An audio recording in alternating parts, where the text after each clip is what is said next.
Aku bukan menghindari hujan. Aku bukan menghindari rahmatnya Gusti Allah. Aku tidak mau menginjak rahmatnya Gusti Allah. Assalamualaikum warahmatullahi wabarakatuh. Waalaikumsalam warahmatullahi wabarakatuh. Kembali lagi bersama kami pemuda-pemuda yang sangat baik. Tetap yang pasti tetap di podcast Kalamuka. Obrolan Islam sana sini. Jadi Mas Yam, kita akan membahas apa Mas Yam?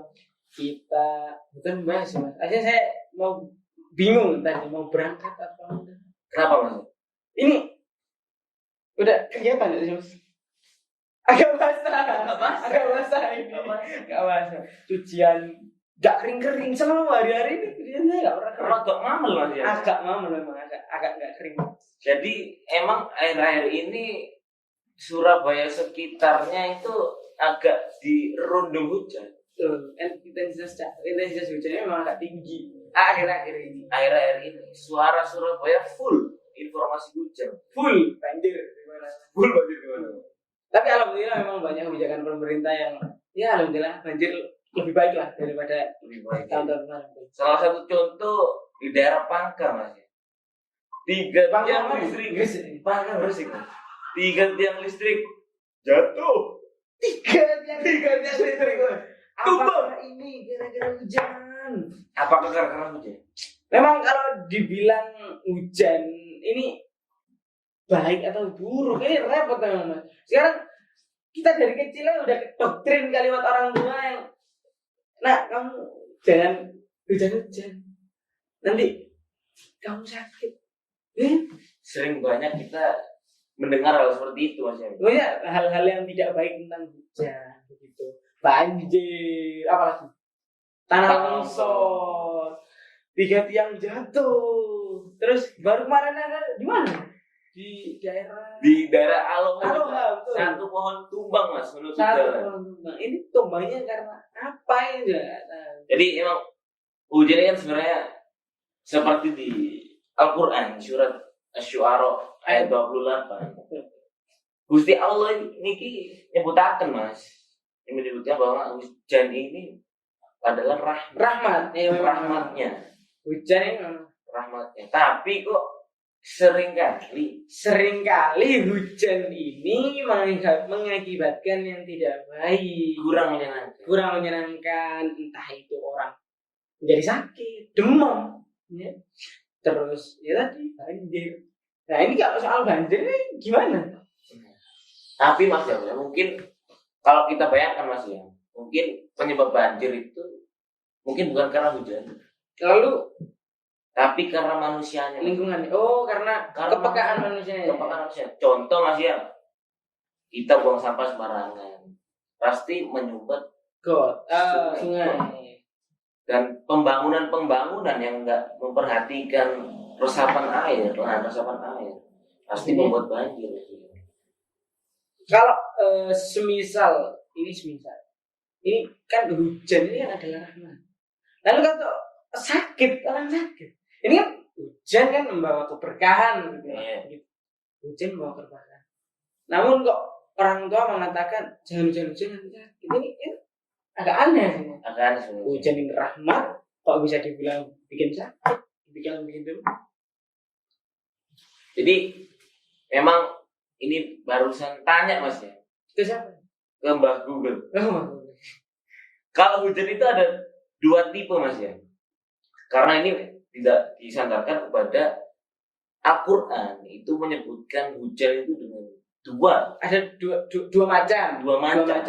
Yang pertama madhar, yang satu madhar, yang 2 qaid. Yang madhar. Kalau madhar ini hujan kayak gimana? Hujan yang membawa kekurang enakan. Oh, yang madhar ini yang kurang enakan. Seperti redaksinya itu berisi tentang kaum Nabi Lut yang mendapatkan hujan meteor. Oh, hujan meteor. Waduh, kasihan. Jadi emang isinya redaksinya itu hujan-hujan yang kurang menyenangkan. Tapi kalau Khoid sini redaksinya seperti hujan yang muncul setelah terjadi kekeringan. Oh, mungkin hujan keberkahan. Hujan keberkahan. Oke, betul. kalau semisal ini kalau membahas tentang hujan ini kita kan ini semisal peristiwa hujan, ini alangkah baiknya ini apakah kita harus menghadapi hujan kan gitu istilahnya menghadapi hujan atau kita menghindari hujan.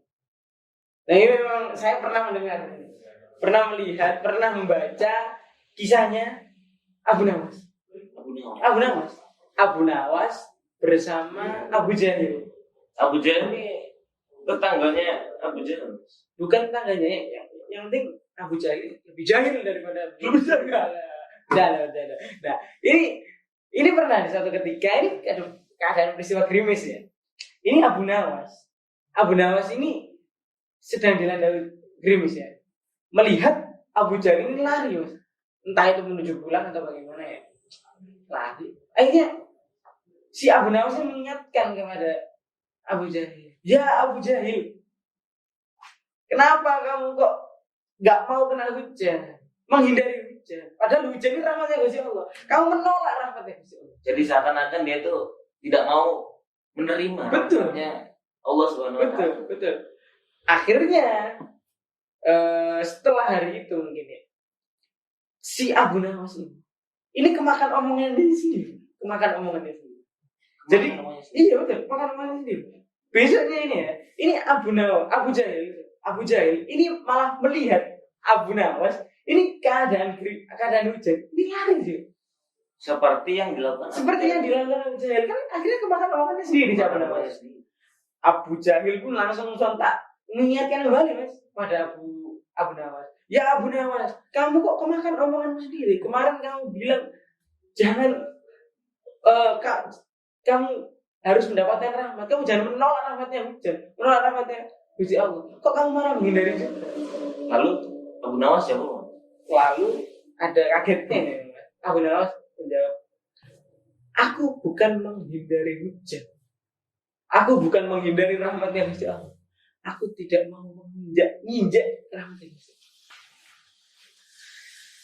Jadi nggak susah ya Mas. Kalau melihat unsur yang tadi kita mau hujan-hujan itu aslinya ya juga ada baiknya.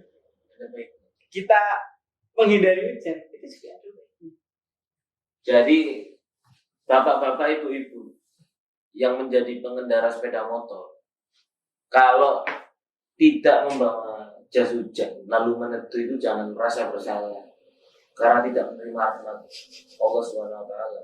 Tapi bapak ibu itu berarti menjaga adab, tidak mau menginjak rahmat Allah Subhanahu wa Ta'ala. Tapi sebaliknya, bapak ibu kalau pakai jas hujan dan kena air hujan, berarti bapak ibu juga menerima rahmat Allah Subhanahu wa Ta'ala. Tapi kalau menerima sih susah Mas.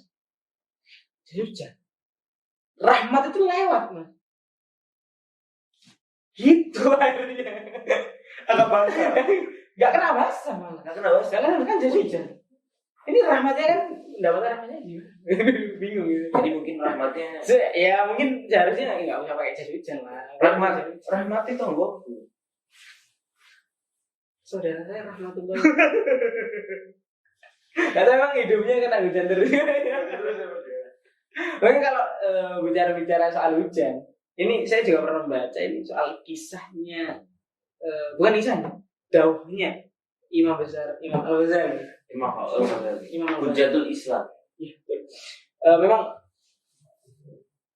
beliau mengatakan bahwa hujan ini bicara tentang hujan ini adalah rezeki yang paling halal. Rezeki paling halal di akhir zaman. Waduh. Terus rezeki yang lain bagaimana? Saya kerja di perusahaan ini. Apakah itu juga tidak halal? Kan kita juga tidak tahu. Apalagi kita sekarang di era Arab Saudi sudah menghijau. Arab Saudi sudah. Unta-unta sudah sembarangan makanya. Tidak usah diambilkan. Langsung makan dari tempat. Karena unta-unta sekarang jenisnya beda. Gak punya punuk katanya. Sudah gak usah mencadangkan makanan. Aneh sudah. Sudah aneh loh. Mungkin kegiatan yang lain. Jadi mungkin. Jadi untuk orang-orang sekitar Gubeng Kertajaya, kalau terjadi hujan dimohon tuh membuka mulut, langsung minum mas. Oke. Jadi itu rezeki yang paling halal di kondisi sekarang. Jadi memang pelik ya, itu pelik ya. Enggak mas. Kenapa? Kalau semisal hujan ini adalah rezeki yang paling halal. Saya tadi yang saya bingung kan, ya lantas rezeki halal lainnya apa? Apakah kerja juga bukan rezeki halal?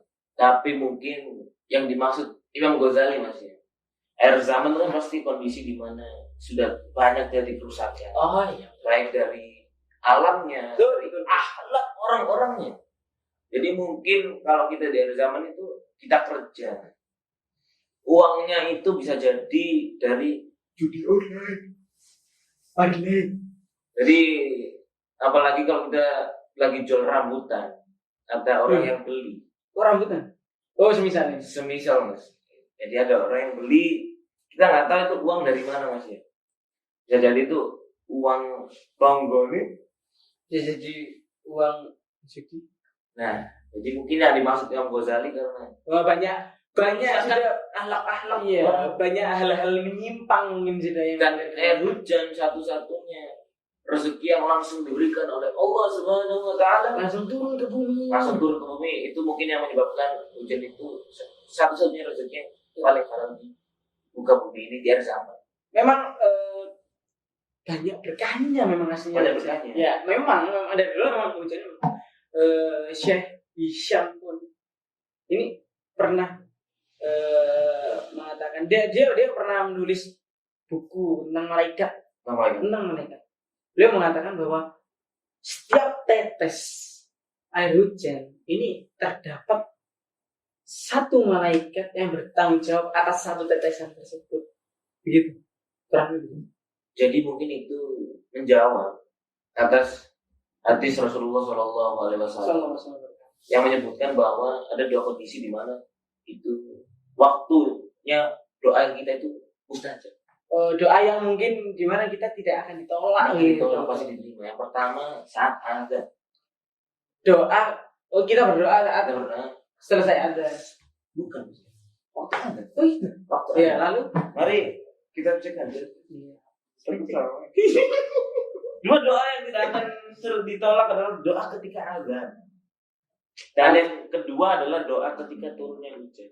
Memang mungkin itu yang mungkin dibuat kesimpulannya. Iya. Ada kita berdoa di peristiwa hujan, di saat hujan. Mungkin karena memang beriringan juga dengan turunnya malaikat atas tanggung jawabnya pada satu tetesan air hujan begitu. Dan itu berarti menandakan bahwa sebaiknya memang betul-betul rahmat hujan manusia. Jadi sebaiknya kita saat turunnya hujan kita menyadari bahwa sedang banyak malaikat yang turun dan ada di sekitar kita. Maka berdoalah, niscaya malaikat-malaikat itu akan ikut mengamini apa yang kita doakan. Dan jangan lupa mas ya, untuk orang yang rumahnya dekat pohon besar harus pindah. Bukan pindah, banyak berdoa. Dan jangan lupa juga mengingatkan untuk pengguna mobil. Kenapa mas ya? Kipas wiper harus selalu dinyalakan saat hujan. Saya Mas Yam, ini lewat jalan Kertajaya kebetulan. Lah kok macet Mas Yam? Ternyata Mas Yam, ada mobil menabrak pohon. Mungkin tumbangnya hujan. Karena hujan. Jadi untuk orang Surabaya dan sekitarnya, terutama daerah Kertajaya, naik mobil tolong nyalakan wipernya. Untuk yang naik motor, kalau nggak pakai helm, nggak ada kacanya, dimohon untuk berhenti saja atau nggak pakai kacamata. Betul. Mungkin juga di area Aloha. Di daerah Aloha. Di jalanan riweh, jalanan ruwet.